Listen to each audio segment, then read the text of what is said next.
Great. All right. So let's go ahead and talk a bit about hiring. All right. So which person would you choose? Okay. Pretty easy to figure out, isn't it? Right? To fill your position. That happy, contented person looks like they'd be much easier to deal with than this angry person, right? To fill your position. So I recommend that whenever you have a position come up that you think, gee, I need to fill this position, go ahead and stop and think, do I really need to fill the position? You're going to focus on your mission. So is this position vital to accomplishing our mission? If it's vital to accomplishing your mission, then you're going to need to fill it. Can you afford to fill it? Hopefully so. So if you determine that, yes, we really do need to fill this position, it's vital to accomplishing our mission, then I think what you first have to ask is, what KSAs are needed? So what knowledge is needed to perform this job? What skills are needed to perform this job? And what accomplishments are needed to perform this job? So, and what abilities are needed to perform the job? So when we're talking about knowledge, skills, and abilities,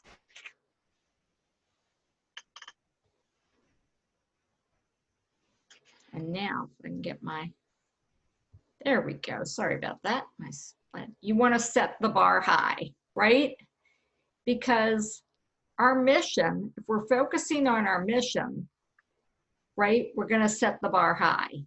Because let's face it, our missions are pretty darn important. Whether we're a parish, the Catholic Center, or a Catholic school, our mission is a vital one, a life-changing one, maybe even a world-changing one. So why are we going to settle for just whoever applies? We need to set the bar high. So I'm challenging everyone today to seek the best of the applicant pool. I know it takes more time, I know it takes more effort, but it's going to be worth it in the long run. Because as we all know, when we've experienced bad hires, it really does drain your resources, it hurts morale, and it really doesn't help you to accomplish your mission when you have a bad hire. So it's worth the time, and it's important to set those standards high. Welcome, Donna. Okay. So when we're talking about knowledge, skills, and abilities, I think really these lead to the essential functions of the job. So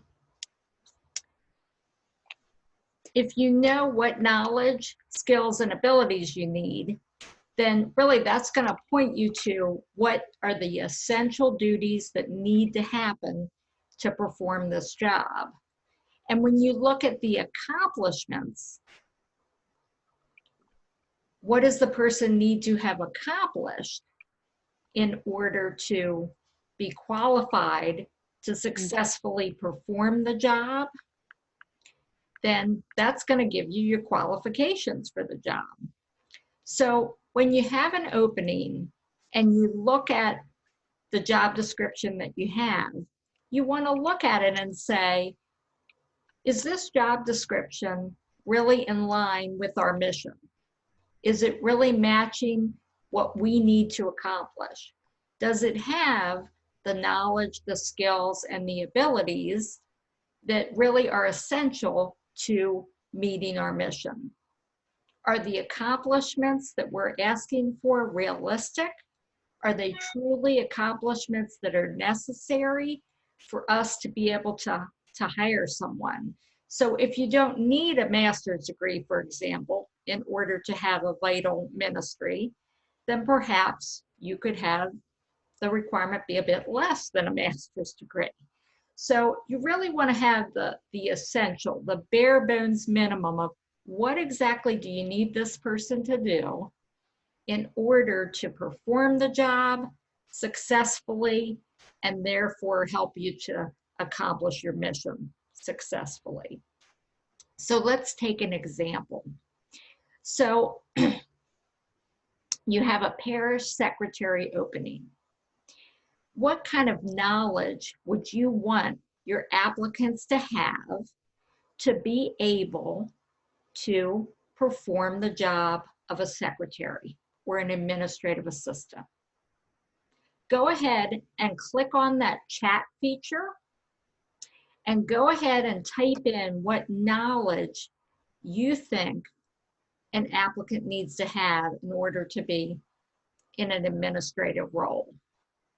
Then type in what skills you think the applicants would need to have to be successful in that role, and what abilities would they need to have to be successful in that role. And then we're going to talk about it for a few minutes.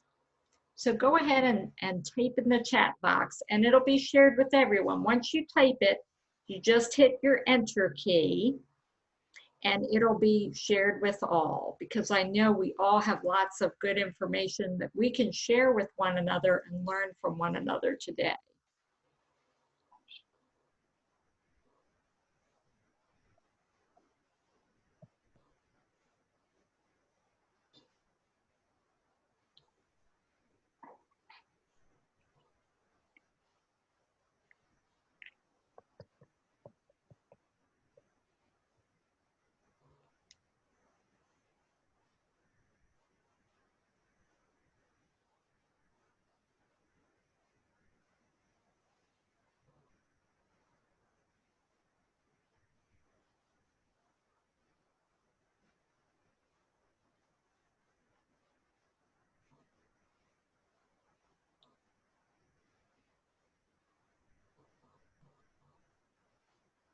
Okay, so here we have one answer that I think is a good one. So friendly, professional, welcoming. Definitely, definitely. You would need somebody who definitely has the ability to be very friendly, because they're greeting all kinds of folks, right? In a parish, they're having all kinds of people come through the door. They would have to act in a professional manner so that people could trust that the person will be appropriate in communicating, that they'll keep things confidential, that they need to keep confidential, right? All the things that we think of as professional really is a skill set that definitely works in a parish secretary role. And they would definitely need to be welcoming. Absolutely, because how do we evangelize, right? Or help our community to flourish if we're not welcoming? So, and we have here, yes, the person would be professional, have good communication skills, absolutely.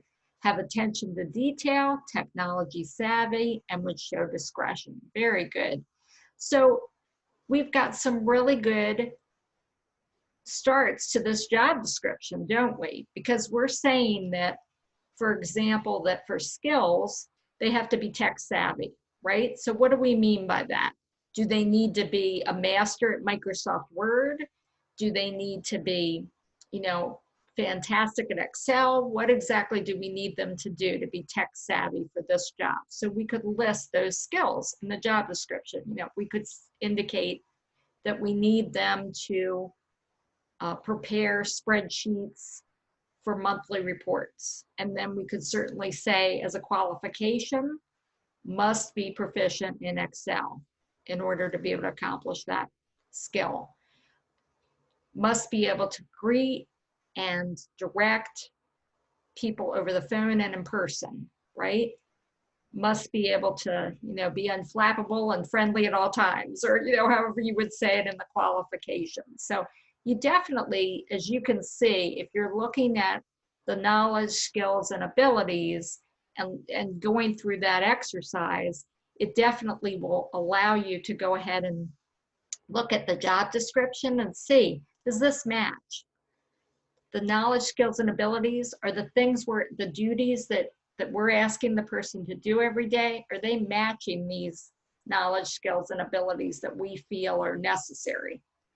And the qualifications, do they match what our needs are?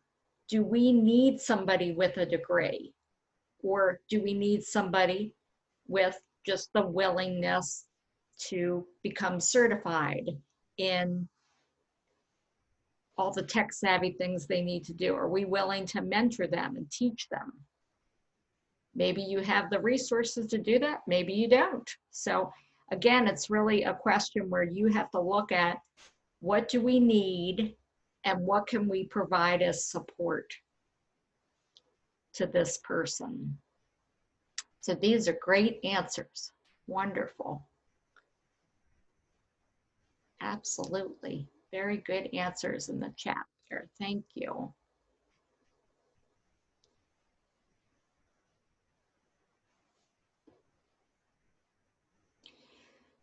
And if you do need a job description sample, if you don't want to start from scratch, Human Resources has tons of them.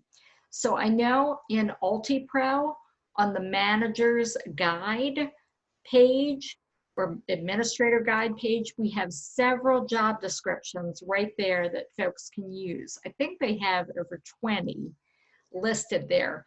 But if you needed others, Regina McCurdy has job descriptions, I have them, Connie Vagrant has them, any one of us is happy to help you in any way we can, because we want you to have a solid job description so that when you're hiring, you have a good foundation for that person to use to know what to do every day and to know what they're accomplishing and to understand how important it is what they're accomplishing. And really the job description is really the foundation for all of that. So you certainly can't really judge if someone's performing the job well if you don't have a description of what your expectations are that they are to perform, right? So that job description is really vital. So now we're looking at advertising the job, right? We've got the job description put together. We've decided, yes, this position is vital to our mission. We do need to fill it. So we're going to advertise. So think a minute about your workplace. Why should someone work in your workplace? What is it that's so great about your workplace that you would want to tell other people?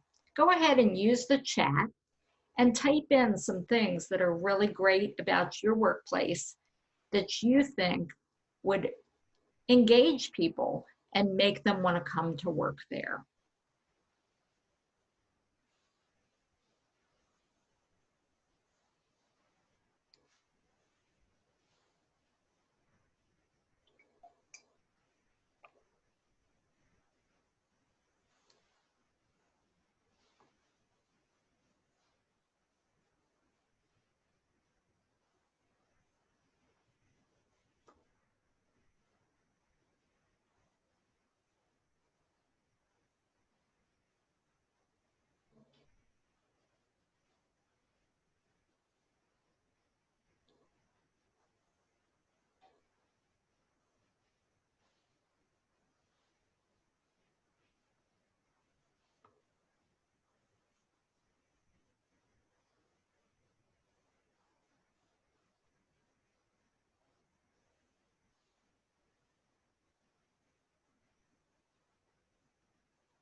Okay, great. So I see one answer here. This is great. A great team that works together well, meaningful job that combines your skills and your faith. What a nice way to put it. Openness to practice your faith at work. Yeah, that definitely is appealing, right? And it definitely is appealing to the audience that we would want to capture, isn't it? Because we want people of faith. We want people who buy into the mission, right? So I think saying something in an ad like, want to work with a team that prays together, right? Or something along those lines to show that, yes, you can practice your faith at work. And yes, it helps us all get through the day. And that would really be something that might really attract just the kind of person you're looking for.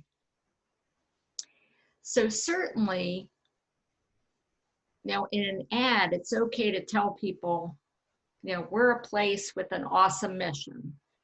We lead like Jesus. We pray together. We have a meaningful job that makes a difference, right? You can practice your faith at work here. We welcome your input. We're a collaborative team here. Whatever you feel really helps things to work, that's what you want to tell people about. Absolutely, in your ad. Now, I have a question for all of you that I want to ask, because I wasn't sure if it was something that we really needed to touch on or not. So, do you need any information about where to advertise, how human resources can help you advertise? If you need that kind of information, we can spend a few minutes talking about that. But if you all are real familiar with that and you don't really need that kind of information, I don't want to waste your time today. So I want this to be meaningful for all of you. So please let me know in the chat, do you want me to go over, advertising, or do you want me to, do you feel clear on where to advertise, etc.? So, and here's another great answer: a supportive environment, and that you really believe in the mission of your department. Excellent, excellent. So, and that's again something that you could put in an ad, right? Would you like to work in a department where everybody believes in what they're doing every day and supports one another in accomplishing it? I would. I'd like to work in that kind of environment, right? We all would. So that definitely is where we want to go. And I hear from someone that says they're familiar with where to advertise, etc. So yeah, I didn't want to waste anybody's time with that. But it definitely is worth your while to, in your ads, put that extra language to encourage people to seek you out because you've got such great things going on. Highlight what's right. And feel free to, contact human resources if you want some help with writing an ad. Again, we have sample ads we've saved. We're happy to help.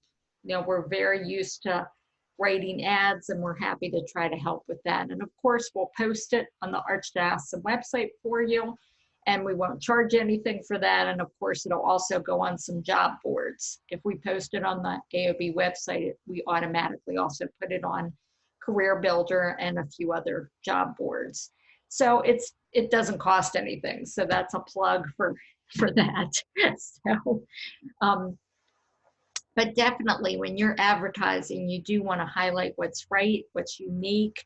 We're here in Bucolic, Harford County, or wherever, whatever you feel is really a positive that you want to share. We're a small environment where you can get to know your colleagues. We're like family, or however you want to indicate it. So I think that's definitely a good idea to really highlight what's right in your ads. So let's talk a minute about screening. And I know there are lots of different layers to screening. So let's talk a bit about screening. So when you're posting a job or advertising a job, you're getting resumes coming in. And that's great. That'll give you a good snapshot of the person's experience. But we do have an application that we want you to have your serious, qualified applicants to complete if you're considering them. And we really want you to compare the resume and the application. And I'll tell you why. I just had an experience last week where I was helping out a school that's looking to fill a position because I have a colleague who's out on leave. So I was stepping in trying to help out, and the person had been interviewed just with her resume. And so they felt really confident about this person, and they actually went ahead and made her a contingent offer. Now, she had not even completed an application at this point. So I reached out to her right away and said, I'm sending you an application. I need you to complete it, please, and get it right back to me, because I understand we've made a contingent offer, which means we need to, start the reference checking process. Well, the application had different employment history than the resume, which was a concern. There also were other pieces of information that were missing from the application. So I had to go back and say to the person, please fill in this, please fill in that.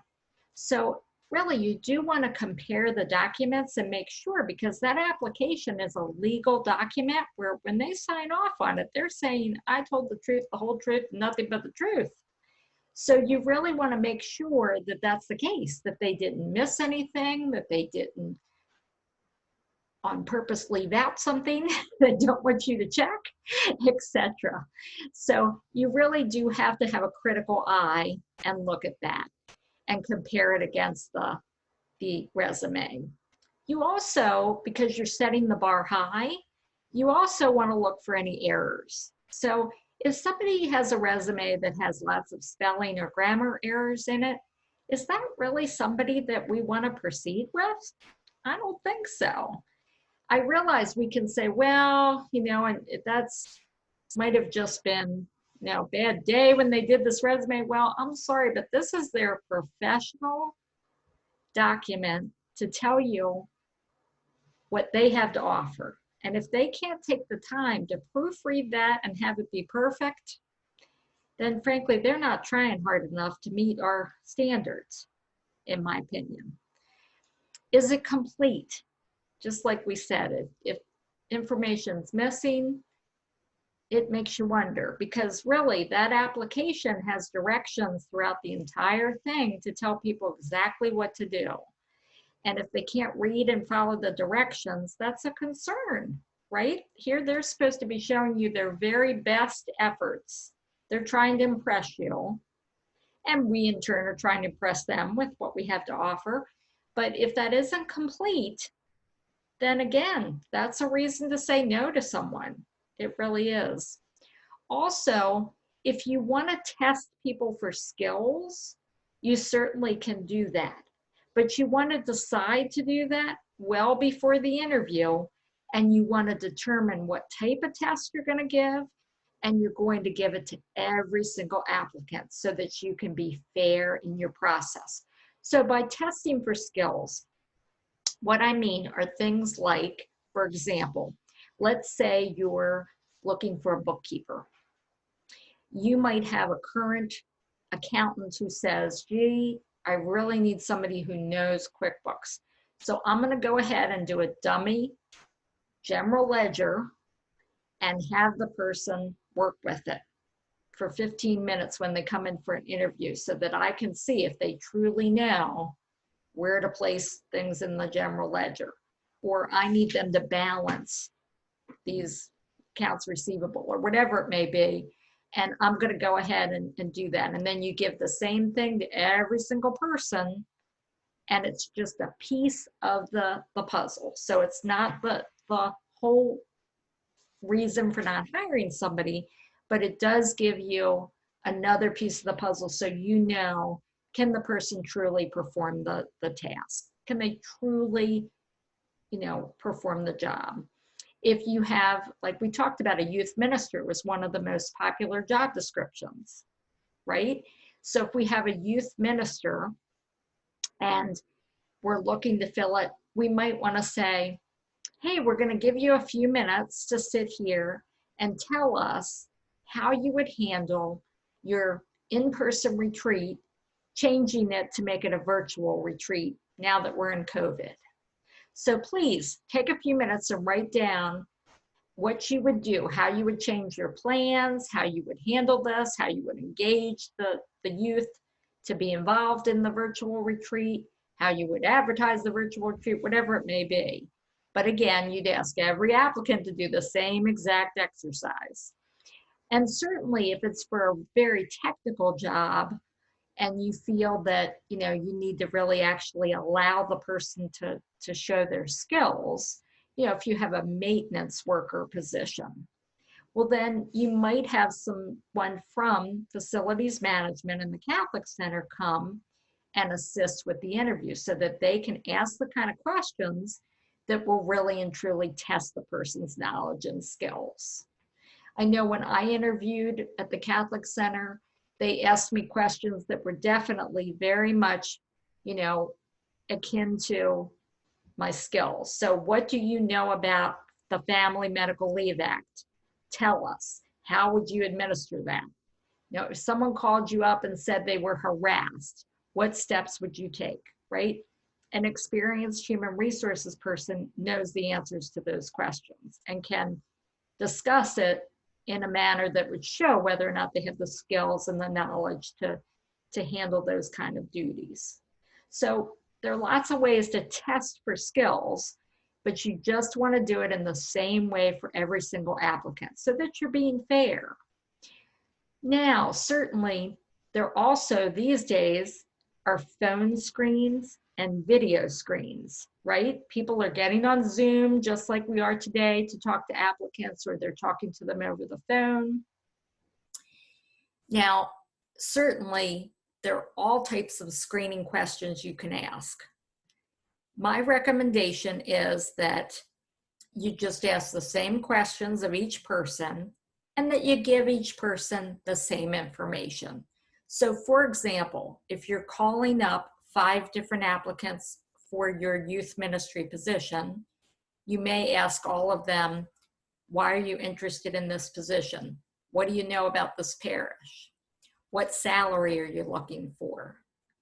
And it's okay to discuss salary.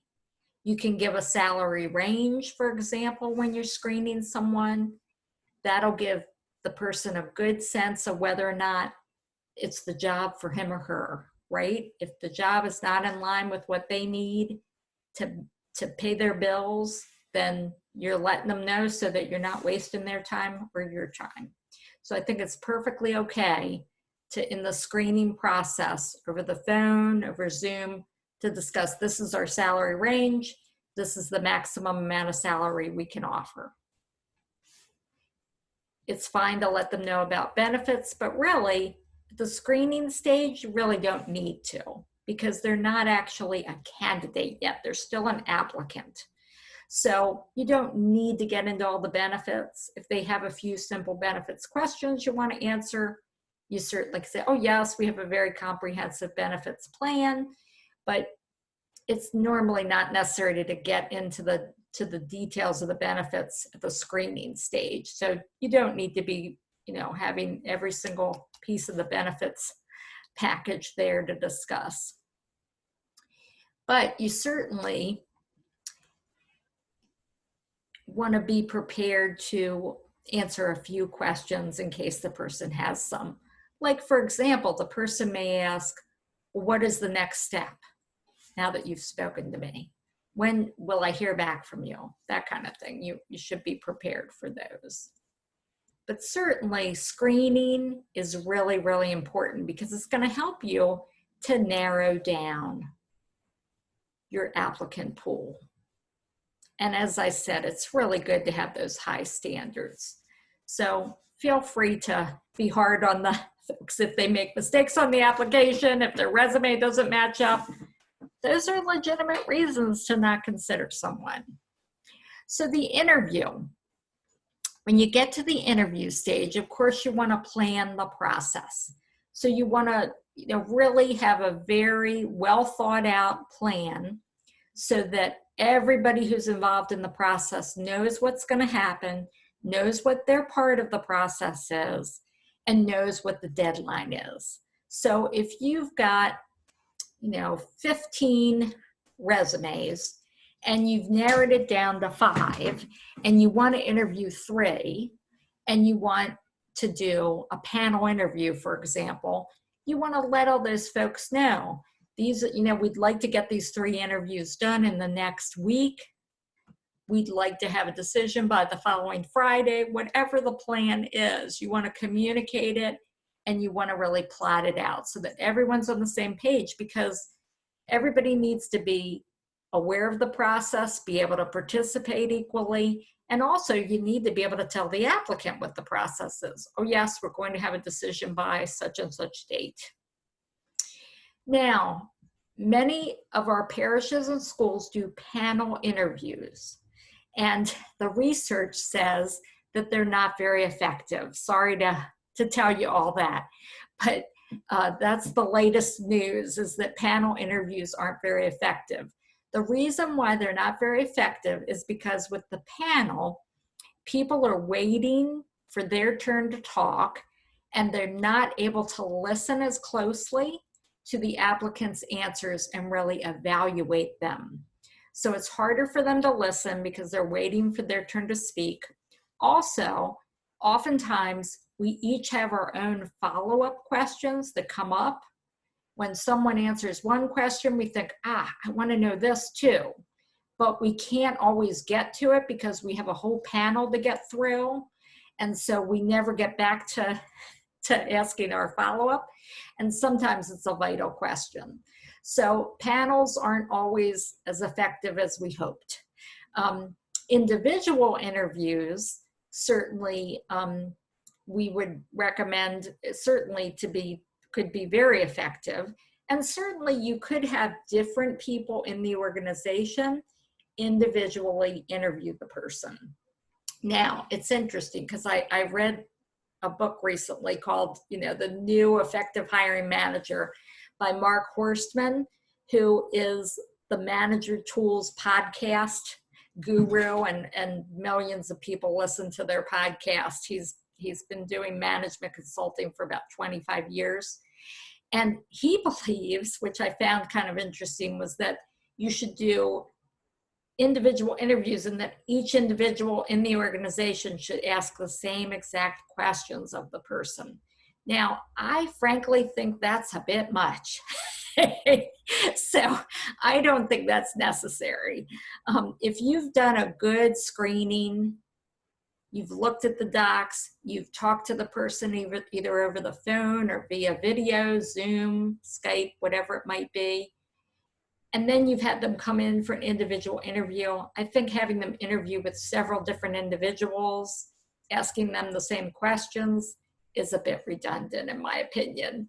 Just my opinion, but you're welcome to read his book and see what you think. So individual interviews definitely can be effective. Again, you want to ask the same set of questions of each applicant. So you want to have your core questions that you're asking of every applicant so that you can be fair, so that each applicant you're looking at the job and you're comparing their abilities to the abilities you need for the job. So in order to do that in a fair and equitable manner, you've got to ask them all the same questions. Now, certainly you're going to have follow-up questions come up, right? So if somebody answers a question and it leads you to think of another question, you're going to have different follow-up questions for each person, and that's fine.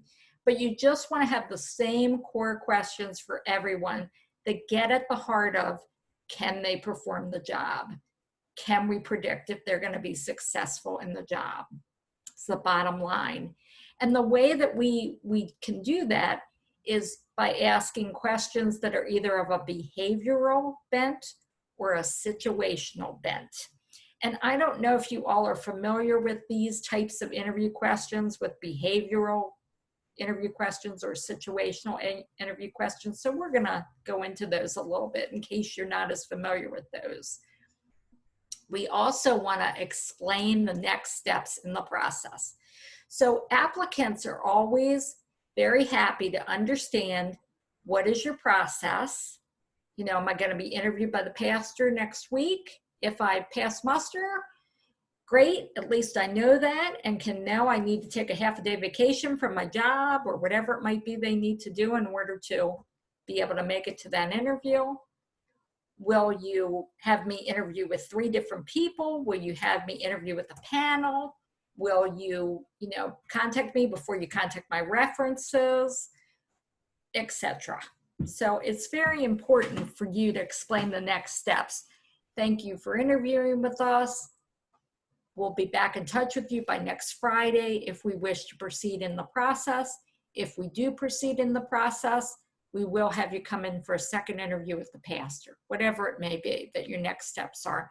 And then get back to the person, follow up with them, because really that's the professional, appropriate way to really deal with the applicant. So behavioral questions. Behavioral questions are questions that ask the person to recall back to past behaviors so that they can tell you how they handled a situation, solved a problem, addressed an issue, whatever it may be. So these questions, really the reason why you're asking them is because, as the saying goes, past behavior is the best predictor of future performance, right? So that's why you're asking behavioral questions. So tell me about a time that you had a youth approach you and say that they were very depressed and wanted to die. A youth minister might encounter something like that. So it's important to know, do they know how to handle that? Do they know what to do? Describe a situation where you had 2 colleagues who were arguing during a meeting. What did you do? How did you respond? Did you get involved? Etc. Gives you a good idea of how they deal with conflict, because all of us are going to deal with conflict, right, in our jobs, whether we want to or not. So it's a good idea to know how the person handles it, what their normal reaction to it would be.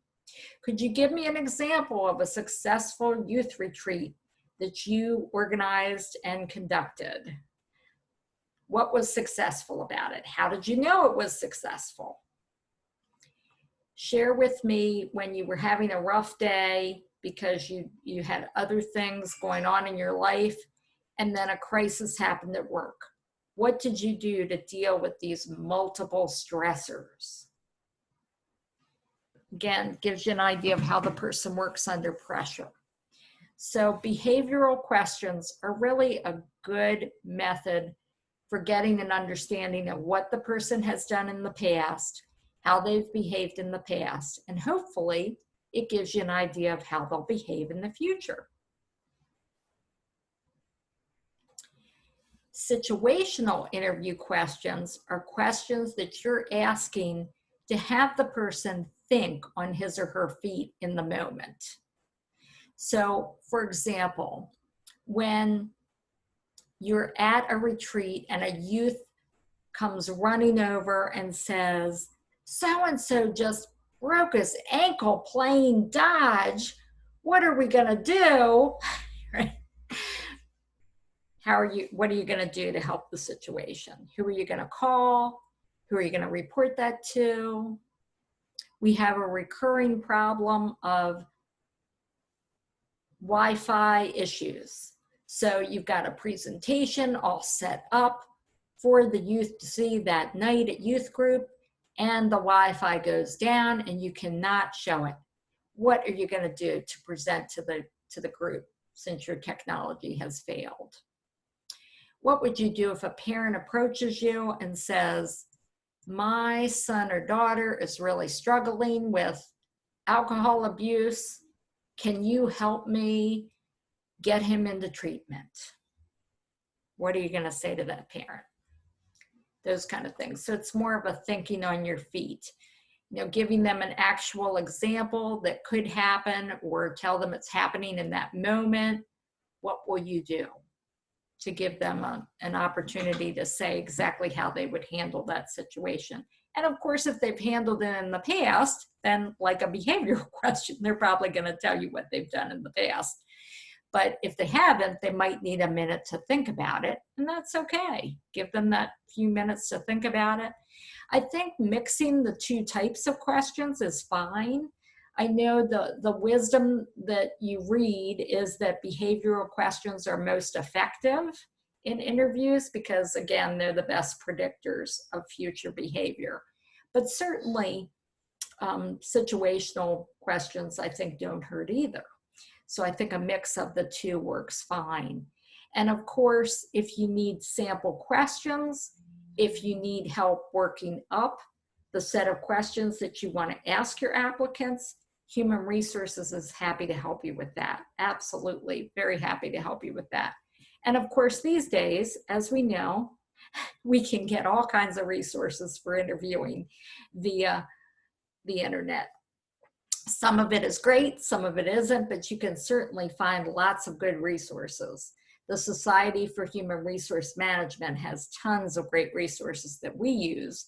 You do have to be a member there, but we often use those resources because they've got wonderful sample questions, and we're happy to share them with you anytime. All right, so let's say you're at the point where you've vetted, your candidates, you've screened them, you've interviewed, you decided on someone, you're going to go ahead and make an offer. Well, we recommend that rather than making an offer, you make a contingent offer. The offer will be contingent upon the results of reference checking, background checking, etc., so that you're not locked in to a situation where you've made an offer and the person's references come back and they're red flags and you can't do anything about it. So you definitely, we recommend always make a contingent offer. You can put that in writing to the person in an offer letter. You can tell them, this is a contingent offer. We're going to be doing reference checks. We're going to expect you to be fingerprinted for background check. We're going to have you do a background check through the Virtus system. You can tell them all that in an offer letter and be upfront about the fact that it's contingent.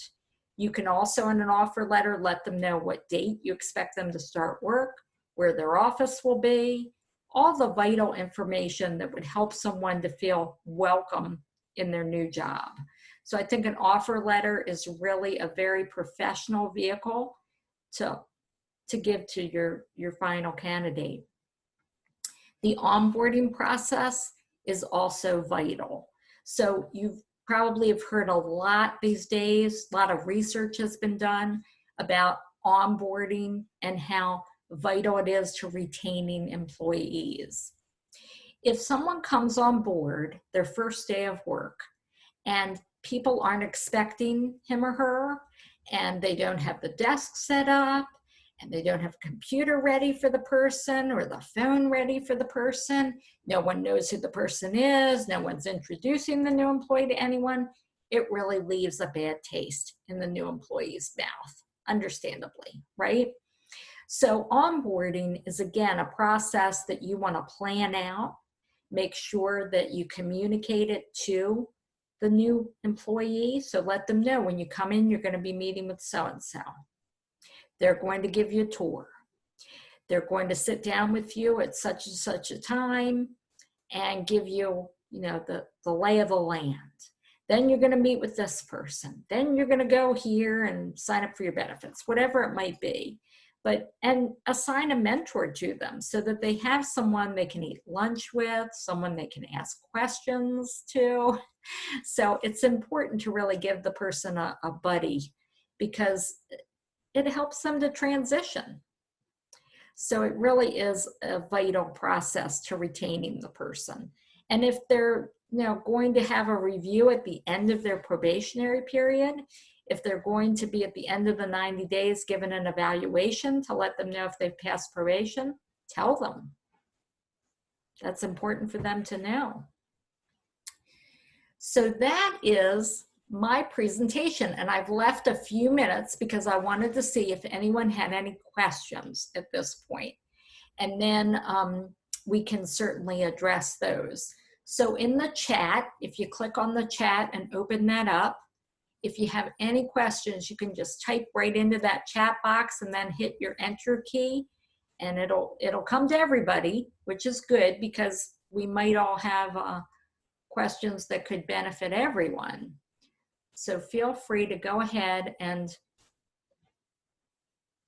type in any questions that you have.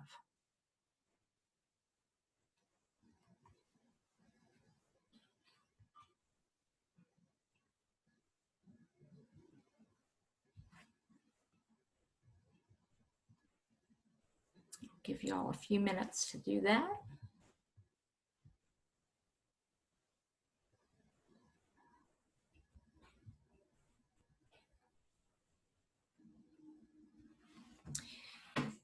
Now, here's a good question. How do you feel about hiring employee, family, or friends?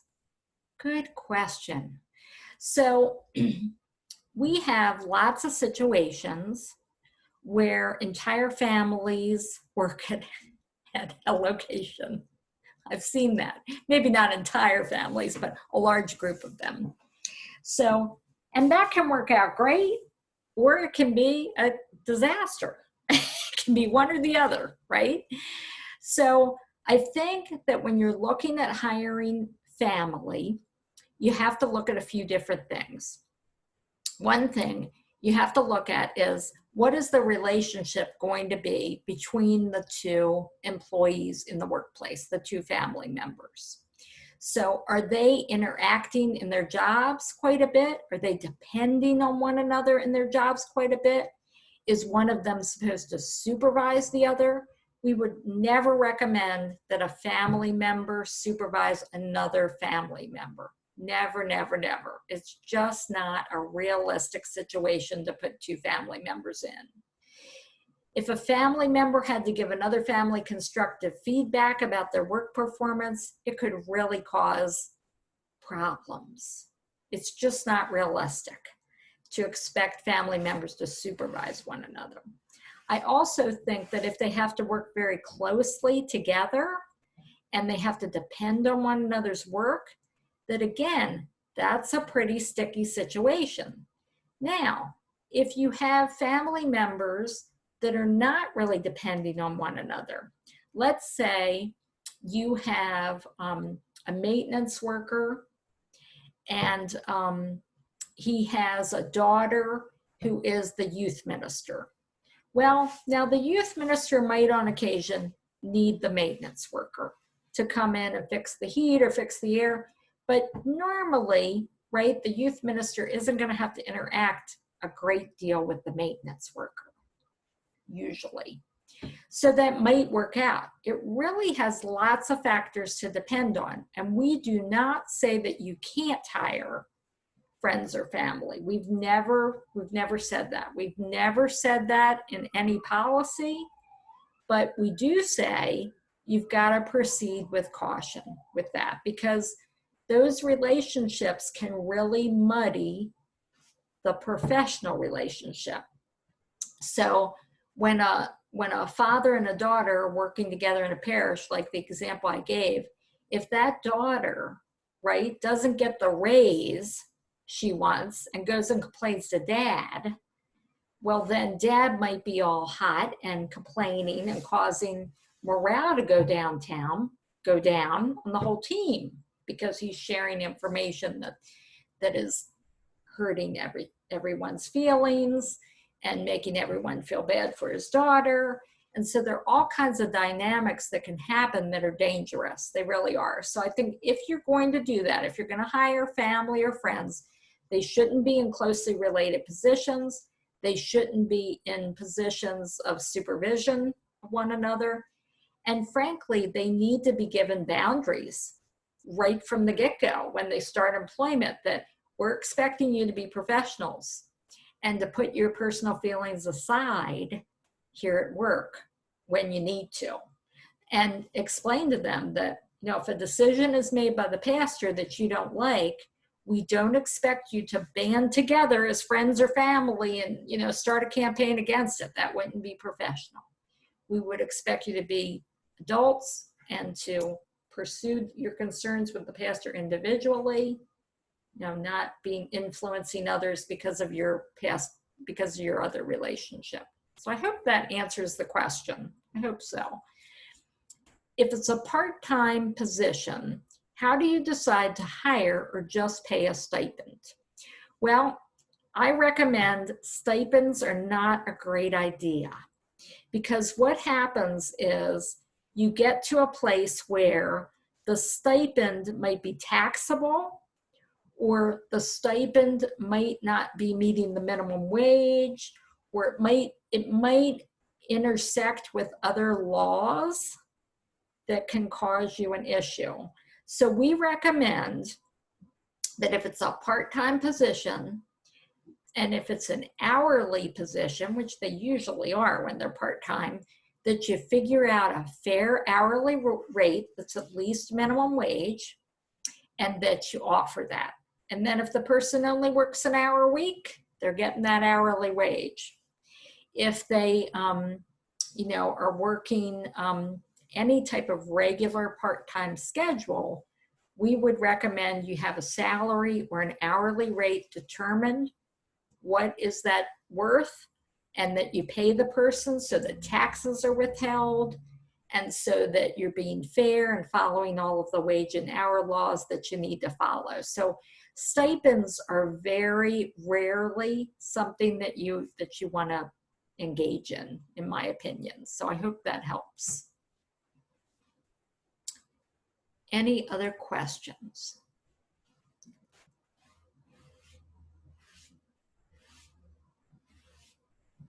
Okay. Right. I think that's all the questions. I'll just give it another 30 seconds here to make sure I didn't miss any other questions.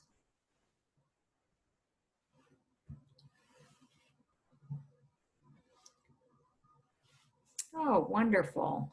Now, what I'm going to do now is I am going to give you all an opportunity to give me some feedback.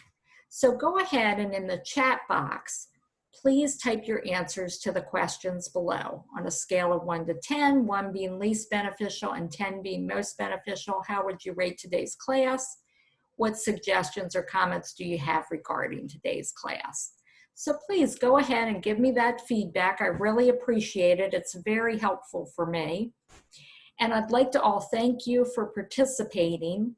This is recorded so that it can be viewed in the future. So if you have someone that you feel would benefit from this class, I certainly am very happy to share it with whomever you suggest. I want to thank you for your participation today.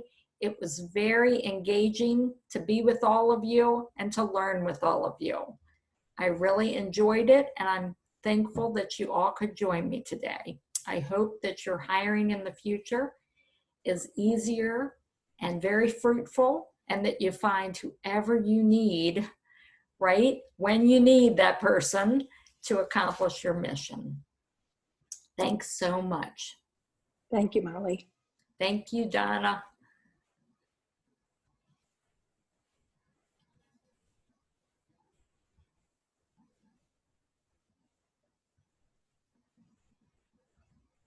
Thank you, Molly. Have a good one. Thank you, Tatiana. Have a good day. You too.